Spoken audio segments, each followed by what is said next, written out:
Samantala, alamin naman natin ang naging paghahanda ng DOH sa pagbubukas ng klase. Para sa detalye, balitaan mo kami, Cheska Aguiluz. Cheska, good morning. Good morning, Audrey.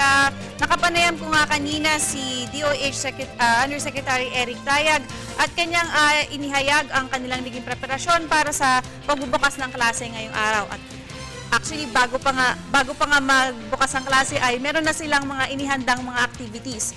At tulad na lamang ng paglilinis ng mga schools, ayun, dahil nga sa dengue, dahil nga malapit na ang tag-ulan, talamak na ngayon ang mga lamok na maaaring makapag-cause ng sakit sa ating mga estudyante. Ina-advise din nila na magsuot ng mahabang damit ang mga estudyante at mag-observe ng 4 o'clock habit. Yun ang 4 o'clock habit, Audrey, yun ay ang pagmamasid ng mga pinaglulugaran, no? So kailangan natin antabayanan yon. At gayon din, in-advise din nila ang mga eskwelahan na i-increase ang physical activities. Katulad na lamang ng mga physical activities, tulad na lamang na exercise. Maaari nila itong gawin sa loob at sa labas ng classroom nila. Meron din tayong canteen makeover dahil in-advisean nga ng DOH na kailangan healthy at iwasan ang junk food at soft drinks. Iwasan ang junk food at soft drinks na ibenta sa mga canteens ng eskwelahan.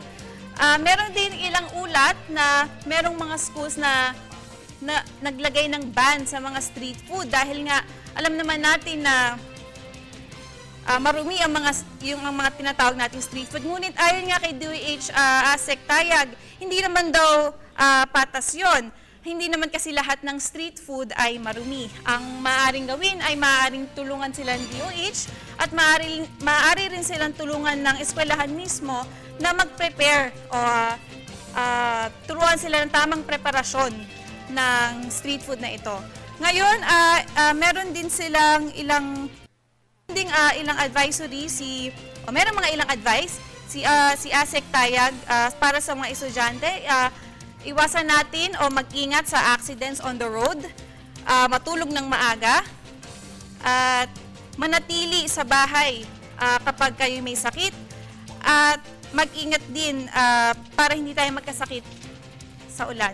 Okay. Okay, Cheska, alam mo, nung nakapanayam namin si Undersecretary nga nung nakarang linggo rin, pinapaalalahanan din yung mga kabataan na magsisipasok ngayong unang araw ng eskwelahan at maging sa buong klase na maging mapagmatsyag at yung mga sinasabi mo nga na hindi healthy na pagkain ay huwag tangkilikin. Maraming salamat, Cheska Aguiluz.